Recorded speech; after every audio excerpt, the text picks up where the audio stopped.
Welcome back to my channel. Guys, आज हम बात करने वाले एक मिस्ट्री थ्रिलर मूवी के बारे में जो 2008 में रिलीज हुई थी। इस फिल्म का नाम है द अल्फाबेट किलर और ये फिल्म एक ट्रू स्टोरी से लूजली इंस्पायर्ड है। इस फिल्म की IMDb पर रेटिंग है 5.2 आउट ऑफ 10 और 77% गूगल यूजर ने इसे लाइक किया है। कहानी रियल स्टोरी पर बेस्ड है, तो पहले हम इस फिल्म के स्टोरी लाइन को जान लेंगे और उसके बाद बात करेंगे उस असली कहानी के बारे में। तो चलिए अब इस वीडियो को शुरू करते हैं। कहानी के स्टार्टिंग में हम एक छोटी सी बच्ची को अकेले रास्ते पर चलते हुए देख पाते हैं। कुछ आगे जाने पर उसे गाड़ी से लिफ्ट मिलती है। मे बी अंदर उसका कोई जान पहचान वाला था, इसीलिए उसने रिफ्यूज नहीं किया। लेकिन कुछ देर बाद ही हम इसी लड़की को न्यूयॉर्क के एक छोटे से गांव चर्चविल के रास्ते पर से भागते हुए देख पाते हैं। वो बहुत ही ज्यादा डरी हुई थी और चिल्लाकर मदद मांग रही थी, मगर ये इलाका बिल्कुल ही सुनसान था और उसके पीछे वही गाड़ी उसे चेस कर रही थी। उस ड्राइवर के हाथ से बचने के लिए ये लड़की जंगल की तरफ भागने लगती है, मगर ज्यादा दूर नहीं जा पाती। वो थक चुकी थी। जैसे ही वो रुकती है, उसके पीछे से एक हुडेड व्यक्ति आकर उस पर हमला कर देता है और हमें सिर्फ उसके चिल्लाने की आवाज सुनाई देती है। नेक्स्ट मॉर्निंग चर्चविल के जंगल से पुलिस को उसकी लाश मिलती है। रॉचेस्टर पुलिस की एक छोटी सी टीम आई थी क्राइम स्पॉट पर। डिटेक्टिव मेगन एंड केन दोनों ही काफी एक्सपीरियंस्ड है, मगर मेगन की बात कुछ और है। इन सब केसेस को सॉल्व करने का उसका एक अपना ही तरीका है, क्योंकि लॉजिकल एलिमेंट्स के साथ साथ वो अपने गट फीलिंग्स और सिक्स्थ सेंस के ऊपर भी काफी जोर देती है। कभी कभी तो उसे ऐसा लगता है कि मरे हुए लोग उससे बात कर रहे हैं, इंसाफ मांग रहे हैं, मगर जो वो पूछना चाहती है, जो जवाब उसे चाहिए, वो सब उसे नहीं मिलता। इस केस में भी वो बिल्कुल पहली नजर में ही गेस कर लेती है इस बच्ची के साथ क्या हुआ था। जरूर किसी ने इसका रेप किया होगा और उसके बाद स्ट्रैंगुलेट करके इसे मार डाला। इन्वेस्टिगेशन स्टार्ट होती है और फॉरेंसिक रिपोर्ट में मेगन का गेस बिल्कुल सही साबित होता है। पता चलता है इस लड़की का नाम है कार्ला कैस्टिलो। उसके कपड़ों पर बहुत सारे व्हाइट कलर के कैट्स फर लगे हुए थे। कपड़े तो ठीक ठाक ही थे, मगर उसका अंडरगारमेंट कुछ ही दूर पड़ा हुआ था। इस सबसे पुलिस को शक होता है ये किसी साइको पेडोफाइल का काम है, जिसका दिमाग थोड़ा सा हिला हुआ है। एटलीस्ट सर्कमस्टेंशियल एविडेंस तो वही कह रहा था। उनका मेन फोकस था उस रास्ते से गुजरने वाले ट्रक ड्राइवर्स के ऊपर। सारे रोचेस्टर पुलिस डिपार्टमेंट को ही लग रहा था कि शायद उन्हीं में से किसी के इम्पल्सिव डिसऑर्डर का शिकार बना ये लड़की, मगर मेगन इस थ्योरी पर बिलीव नहीं करती। उसे लग रहा था ये किसी सीरियल किलर का काम है, कम्प्लीटली प्री प्लान्ड। नहीं तो एक ऐसी लड़की है जिसका नेम एंड सरनेम दोनों ही सी से शुरू होता है, उसे कोई चर्चविल में ले जाकर ही क्यों मारेगा? किसी दूसरे गांव में भी तो जा सकता था। सिर्फ 2% लोग ही ऐसे ही जिनका name and surname initials match करता है। इस खूनी का इस सब के साथ कोई तो मतलब जरूर है, मगर अभी सवाल यही है, क्या कार्ला इस खूनी को जानती थी? नहीं तो वो लिफ्ट एक्सेप्ट ही क्यों करेगी? मेगन खुद उसके पिता से मिलने जाती है, मिस्टर जे से। कार्ला हर ट्यूसडे उनसे मिलने जाती थी। वो हमेशा एक नेकलेस पहनती थी जो उसके ग्रैनी ने उसे दिया था, मगर पुलिस को क्राइम स्पॉट से वैसा कुछ भी नहीं मिला। मेगन उसके माँ से भी मिलने जाती है, मगर उनसे ज्यादा कुछ पता नहीं चल पाता। कार्ला एक बहुत ही शांत बच्ची थी, ज्यादा किसी से मिलती भी नहीं थी और इस शहर में उनका वैसा कोई रिलेटिव भी नहीं। हाँ, कार्ला की दादी इसी शहर में रहती थी, उनकी मौत हो चुकी है और जिंदा रहते वक्त भी कार्ला के साथ उनका ज्यादा कोई कांटेक्ट नहीं था। इसके बाद मेगन कार्ला के रूम में जाती है चेक करने। उसे उसके बेड के नीचे से एक हिडन स्पॉट पर एक क्रॉस मार्क मिलती है, जिसे छूने से ही मेगन को ऐसा फील होता है कि कार्ला उसे कुछ कहने की कोशिश कर रही है। वो डर के मारे चिल्लाने लग जाती है और कार्ला की माँ आकर उसे घर से निकाल देती है। नॉट ओनली दैट, वो मेगन के अगेंस्ट कंप्लेन भी करती है। असल में मेगन जिस तरीके से किसी भी केस को लेकर ऑब्सेस्ड हो जाती है, हिस्टेरिकली बिहेव करने लग जाती है, वो किसी को भी डरा सकता है। इससे पहले भी लोगों ने उसे अपने आप से बात करते हुए देखा था और इस बार तो उसने हद ही पार कर दी। वो ना कुछ खाती है, ना सो पाती है, सब कुछ भुलाकर वो सिर्फ इस केस को लेकर पड़ी रहती है। डिपार्टमेंट के सारे लोगों को, इवन उसके बॉयफ्रेंड केन को भी लग रहा था कि ये किसी रैंडम पेडोफाइल का काम है। वहाँ वो अकेली श्योर थी कि ये कोई सीरियल किलर है जो फिर से किसी ऐसी ही लड़की को शिकार बनाएगा बहुत जल्द, मगर कोई उस पर बिलीव नहीं करते। उसका बॉस तो उसे एक साइकियाट्रिस्ट को विजिट करने की सलाह देते हैं। मेगन बहुत कोशिश कर रही थी, सारे के सारे क्लूज को एक्सप्लोर कर रही थी, मगर उसे कोई भी वे आउट नहीं मिल रहा था। उधर धीरे धीरे उसका ऑब्सेशन उसे पागल बना रहा था। उसे कार्ला की आत्मा दिखने लगी थी, तो जब फाइनली उसे इस केस से हटा दिया गया, वो इस फेलियर को एक्सेप्ट नहीं कर पाई। उसका नर्वस ब्रेकडाउन हो गया और उसने सुसाइड अटेम्प्ट कर ली। फॉर्चुनेटली वो जान से तो बच गई, बट अनफॉर्चुनेटली इनफ उस ट्रॉमा से वो कभी निकल नहीं पाई। स्किज़ोफ्रेनिया का शिकार बन चुकी थी वो। देखते देखते 2 साल बीत गए। उसे जो लगा था कि वो सीरियल किलर फिर से किसी ऐसी लड़की पर हमला करेगा, वैसा कुछ भी नहीं हुआ। हमें पता चलता है इतने दिनों में बहुत कुछ चेंज हो चुका है।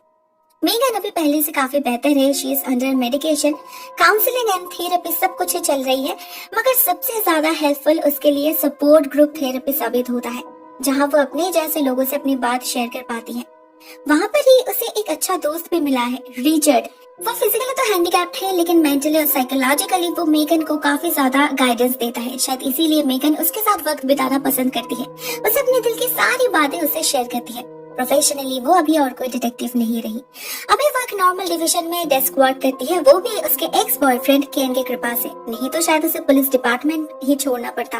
तो जब बहुत मुश्किल से मेगन अपने पास्ट लाइफ को उस कार्ला कस्टीलो केस को भुलाकर आगे बढ़ने की कोशिश कर रही थी, ठीक उसी वक्त 2 साल बाद रॉचेस्टर पुलिस को फिर से एक बच्ची की लाश मिलती है। हम फिर से उसी गाड़ी में उसी हुडेड व्यक्ति को इस लाश को फेंक कर जाते हुए देख पाते हैं। रॉचेस्टर पुलिस डिपार्टमेंट तो हड़बड़ी मच चुकी थी। स्पेशली मीडिया में ये बात फैल जाने के कारण उन पर प्रेशर भी बहुत ज्यादा था, मगर कोई मेगन को कुछ नहीं कह रहा था। केन भी उसे अवॉइड ही कर रहा था, क्योंकि वो नहीं चाहता था मेगन फिर से ट्रेस में आए और फिर से बीमार पड़ जाए। मगर मेगन खुद ही सब कुछ पता लगा लेती है। विक्टिम एक 10 साल की लड़की है, वेंडी वॉल्स, और उसकी लाश मिली है वेस्टर से। उसे भी रेप करके स्ट्रैंगुलेट किया गया है। उसके कपड़ों पर से भी कैट्स फर मिला है। सब कुछ बिल्कुल कार्ला कस्टीलो की तरह। मेगन बिल्कुल श्योर है ये वही खूनी है जो डबल इनिशियल वाली लड़कियों को ही अपना शिकार बना रहा है। तो वो केन को रिक्वेस्ट करती है उसे एक मौका देने के लिए। केन भी मन ही मन जानता था मेगन में काबिलियत तो है, तो वो भी मना नहीं करता, मगर मेगन सिर्फ एज एन एडवाइजर ज्वाइन करती है। मेगन नेक्स्ट डे से ही काम पर लग जाती है। वो जिस ऑफिसर के साथ काम कर रही थी हार्पर, वो उसे बिल्कुल भी इम्पोर्टेंस नहीं दे रहा था। वो लोग वेंडी के पेरेंट्स से मिलने जाते हैं और उस घर में मेगन को फिर से वेंडी की आत्मा दिखती है। आवाजें सुनाई देने लगती है, बिल्कुल पिछली बार की तरह। उन्हें वहाँ एक बेगर मिलता है जो क्लेम कर रहा था उसने वेंडी को एक ब्लू कार में जाते हुए देखा था। ये इस केस के लिए काफी ज्यादा इम्पोर्टेंट क्लू होने वाला था, मगर मेगन इस सब में कॉन्सेंट्रेट ही नहीं कर पा रही थी, क्योंकि उसे फिर से दोहरे बनने लगे थे। उसके हाथ पैर कांपने लगे थे। वो रिचर्ड से जाकर मिलती है, क्योंकि अभी उसकी हालत सिर्फ वो ही समझ सकता है। वो दोनों मिलकर कुछ थेरेपी प्रैक्टिस करते हैं जिससे मेगन रिलैक्स फील करे। लेकिन अभी रिचर्ड को भी लगने लगा था शायद उसे रॉचेस्टर छोड़कर जाना चाहिए, मगर मेगन अभी ऐसे भाग नहीं सकती। उसे पता है ये वही सेम खूनी है, तो इन दोनों केसेस में कुछ ना कुछ कनेक्शन तो जरूर होगा। मेगन फिर से एक बार फुल कंसंट्रेशन से काम पर लग जाती है और उसे वो कनेक्शन मिल भी जाता है। कार्ल टैनर एक सोशल वर्कर है, उसके साथ कार्ल और वेंडी दोनों का ही कनेक्शन है। और कुछ साल पहले वो कुछ बच्चों को लेकर घूमने गया था। वहाँ पर एक 10 साल की लड़की की भी मौत हुई थी। हाँ, उसके खिलाफ कोई एविडेंस तो नहीं मिला, मगर इस आदमी में कुछ तो इंटरेस्टिंग जरूर है। हार्पर और मेगन उसी दिन कार्ल से मिलने जाते हैं, मगर वो बंदा उनके सवालों का बिल्कुल कन्विंसिंग वे में जवाब देता है। उसके बारे में शक करने जैसा कुछ भी नहीं मिलता। वेंडी की मौत वेबस्टर में हुई थी, तो मर्डर केस को वेबस्टर पुलिस से संभाल रही थी, जो लोग इनकी मदद करने के लिए बिल्कुल भी राजी नहीं थे। तो मेगन और हार्पर उस एंगल को छोड़ ही देते हैं, क्योंकि उन्होंने पता किया है वो बंदा सच में ही क्लियर है। मतलब वो लोग फिर से एक बार 0 तक पहुंच चुके थे। उन्हें फिर से सब कुछ नए तरीके से शुरू करना होगा। मगर वो लोग कुछ प्रोग्रेस कर पाए इससे पहले ही एक तीसरी लाश मिलती है। 10 साल की लड़की मेलिसा मेस्ट्रो मॉर्टिमर से। इसके भी कपड़ों पर कैट्स फर लगे हुए थे और इनिशियल तो मैच कर ही रहा था। इस बार रॉचेस्टर पुलिस इन 3 केसेस को जोड़ने की कोशिश करने लग जाते हैं। सारी सिमिलैरिटीज को ढूंढ रहे थे, मगर कोई भी एक ऐसी चीज नहीं थी जो इन तीनों में कॉमन थी।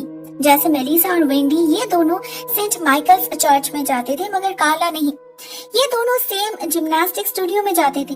दूसरी तरफ कार्ला और मेलिसा दोनों ही एस्थमेटिक थे। मतलब इन जनरल तीनों में कुछ भी कॉमन नहीं थी। मेगन लॉजिकली सारे क्लूज को एडजस्ट करने की कोशिश कर रही थी, मगर उसकी बीमारी उसे रोक रही थी। एक दिन वो रिचर्ड से फोन पर इसी बारे में बात करने लगती है। रिचर्ड उसे काम और स्टेडी रहने की सजेशंस दे रहे थे। उसी वक्त उसे रेडियो पर पता चलता है कि इस डबल इनिशियल किलर ने अपना नेक्स्ट विक्टिम को ढूंढ लिया है, एलिजाबेथ एकर्स, जिसे इस किलर ने एक घर के एटिक में हॉस्टेज बनाया है। मेगन इस बार डिसाइड करती है कि वो खुद इस बार इस खूनी का सामना करेगी, तो वो अपनी बंदूक लोड करती है और पहुंच जाती है उस एड्रेस पर। वो देखती है उस घर को वेबस्टर पुलिस ने चारों तरफ से घेर लिया है। ये किलर बहुत ही डेंजरस है, मगर मेगन एक स्टेप एक्स्ट्रा लेती है। वो खुद उस खूनी से मिलने जाती है और उसे पता चलता है ये तो कुछ और ही मामला है। ये लड़की एक कॉलेज स्टूडेंट है और इस लड़के के साथ इस लड़के का कुछ झगड़ा हुआ है, दैट्स ऑल। सारे लोग उसे किलर समझ रहे थे, इसीलिए प्रेशर में आकर इस लड़के ने बंदूक उठा लिया है। मेगन उसे समझा बुझाकर उस लड़की को आजाद कर लेती है, मगर उस लड़के को वेबस्टर पुलिस शूट कर देती है और उसे बना देते हैं दी अल्फाबेट किलर, क्योंकि उनके लिए ये केस प्रेस्टीज का सवाल बन चुका था। वेबस्टर पुलिस को रॉचेस्टर पुलिस से आगे इस केस को सॉल्व करना था। अपने आप को सुपीरियर साबित करने के लिए इन लोगों ने फेक एविडेंस तक प्लांट कर चुके थे। मेगन को उनका प्लान समझ में आ चुका था। वो केन को भी समझाने की बहुत कोशिश करती है कि ये लड़का कोई खूनी नहीं था। एलिजाबेथ को तो वो लड़का बेद कहकर बुला रहा था और वो कोई बच्ची भी तो नहीं थी, मगर केन और कुछ सुनना नहीं चाहता था। भले इस बार हर बार उसे बिलीव करने लगा था, मगर और कोई नहीं। लेकिन एक दिन ऐसे ही रास्ते पर चलते चलते मेगन के साथ मुलाकात होती है एक बारटेंडर की, जो कार्ला के पिता जे का नेबर है। 2 साल पहले कार्ला कस्टीलो केस में मेगन ने इसे देखा था और वो बातों बातों में एक बहुत बड़ा राज का खुलासा कर देता है। वो कहता है वो और जे पड़ोसी है, मगर कार्ला के मौत से पहले ऑलमोस्ट 6 महीने तक उसे कार्ला को नहीं देखा था। ये कैसे हो सकता है? कार्ला तो हर ट्यूसडे जे से मिलने आती थी। मेगन उसी वक्त जे से मिलने जाती है और उसे पता चलता है जे ने झूठ कहा था। 2 साल पहले तक वो एक शराबी था। वो इतना ज्यादा दारू के नशे में डूबा रहता था कि कार्ला का ख्याल रखना उसके लिए पॉसिबल ही नहीं था। इसलिए उन दिनों उसकी माँ यानी कि कार्ला की ग्रैनी उसे लेकर चर्च जाया करती थी। ये वही चर्च है सेंट माइकल्स, जहाँ वेंडी और मेलिसा जाती थी। मतलब यही है वो हिडन कनेक्शन जो इतने दिनों तक उनसे छुपा हुआ था। मेगन के लिए सब कुछ बिल्कुल क्लियर हो चुकी थी। वो उसी वक्त चर्च में भागती है। वहाँ पर एक फादर को इंटरोगेट करने की भी कोशिश करती है, मगर कुछ फायदा नहीं होता। उल्टा उसकी बीमारी लोगों के सामने विजिबल हो जाती है। उसे उन 3 बच्चियों की आत्मा हॉन्ट करने लग जाती है। उसने जाने से पहले केन को इन्फॉर्म किया था उसे असिस्ट करने के लिए, मगर उसकी हालत तो ऐसी हो चुकी थी कि उन 2 ऑफिसर्स को उल्टा उसे ही हॉस्पिटलाइज करना पड़ता है। उस पर रेस्ट्रेनिंग ऑर्डर लगाए गए थे। प्रोबेबली उसकी जॉब भी जाने वाली थी, मगर मेगन हॉस्पिटल से भाग निकलती है, एक नर्स को जख्मी करके और डॉक्टर को थ्रेट करके। उसका घर तो सर्विलेंस पर था, तो वो रिचर्ड के घर जाती है। उसे कुछ वक्त चाहिए अपने डिल्यूशन स्टेट से बाहर निकलने के लिए और एक टाइट स्लीप भी। उस पर दवाई का असर अभी भी है, तो वो सो जाती है। मगर रात में उसकी नींद टूटती है एक बिल्ली की आवाज से। सफेद बिल्ली, बिल्कुल उन विक्टिम्स पर लगे कैट्स फर की तरह। हो सकता है ये कोइंसिडेंस हो, मगर मेगन को अभी तो सभी पर शक हो रहा था। वो रिचर्ड के बेडरूम में जाती है चोरी छुपे। वो तब कमरे में नहीं था। साइड टेबल पर मेगन को किसी चर्च की डायरी मिलती है, जिसे खोलने से मेगन को शायद लाइफ का सबसे बड़ा झटका लगता है। ये डायरी सेंट माइकल्स की थी, जिस पर फैकल्टीज और स्टूडेंट्स दोनों की ही पिक्चर्स लगे हुए थे। मेगन को पता चलता है रिचर्ड उसी चर्च का मैथ काउंसलर है और ये कार्ला, मेलिसा और वेंडी, इन तीनों बच्चियों को वो बहुत अच्छी तरीके से जानता था। रिचर्ड पता नहीं कब कमरे में आ पहुंचा था, तो उसे सामने देखकर मेगन उसे डायरेक्टली कन्फ्रंट करती है। वो इन लड़कियों को जानता था। ये बात उसने मेगन से क्यों छुपाया? इस सवाल से रिचर्ड के चेहरे पर कोई भी डर नहीं था। वो बहुत ही ज्यादा कॉन्फिडेंटली बिल्कुल स्ट्रेट फॉरवर्ड वे में जवाब देता है, क्योंकि अगर वो बता देता तो मेगन को तो पता चल जाता कि वो ही असली खूनी है। ये कहकर ही वो अपने पैरों पर खड़े होकर मेगन पर हमला कर देता है। मतलब वो हैंडीकैप्ड होने का सिर्फ नाटक कर रहा था। असल में वो ही वो हुडेड व्यक्ति है, वो साइको पेडोफाइल, और अभी वो मेगन को भी मारने वाला है। वो उसके हाथ पैर बांध के उसे अपनी ब्लू कार में एक सुनसान इलाके में ले जाता है और मेगन को उसके गाड़ी के बैक सीट पर कार्ला का वो खोया हुआ लॉकेट मिलता है, जिसकी मदद से मेगन अपने हाथ फ्री कर लेती है। रिचर्ड उसे पॉइजनस इंजेक्शन देकर मारने वाला था, मगर उससे पहले ही मेगन उस पर हमला कर देती है, उसके पैर में शूट कर देती है, तो रिचर्ड भी उसे छोड़कर भाग जाता है। मेगन उसे और पकड़ नहीं पाती, ना कोई उस पर बिलीव करता है। लोगों को लगा वो पूरी तरीके से पागल हो चुकी है, हाथ में बंदूक लिए सिविलियंस को डरा रही है। लेकिन रिचर्ड तो भाग चुका था, उसे कोई नहीं देख पाया, तो उसे साइकियाट्रिक वार्ड में हाई सिक्योरिटी जोन में एडमिट किया जाता है, जहां से निकलना मेगन के लिए और पॉसिबल नहीं हो पाएगा। उधर असली कल्प्रिट रिचर्ड खुलेआम घूम रहा था और एक के बाद एक बच्ची को अपना शिकार बना रहा था। सब कुछ पता होने के बावजूद मेगन कुछ नहीं कर पाई और बाकी के पुलिस को तो कुछ पता ही नहीं चल पाया। दोस्तों, ये कहानी एक ट्रू स्टोरी से इंस्पायर्ड है, द अल्फाबेट मर्डर या फिर द डबल इनिशियल मर्डर, जो 1971 से 1973 के बीच रॉचेस्टर में घटी थी। कर्मन कोलॉन, वांडा वाकोविक और मिशेल मेंजा, तीनों लड़की ही 10 या 11 साल की थी और तीनों को ही रेप करके स्ट्रैंगुलेट करके खून किया गया था।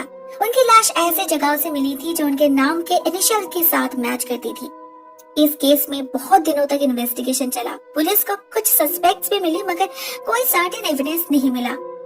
2011 में एक जोसेफ नासो नाम के व्यक्ति को अरेस्ट किया गया था। उसने 4 लड़कियों का खून किया था जिनका name and surname initials same थे, तो उसे the alphabet killer of California कहा जाता था। मगर रॉचेस्टर वाले केस के साथ उसका कुछ ज्यादा लेना देना नहीं था।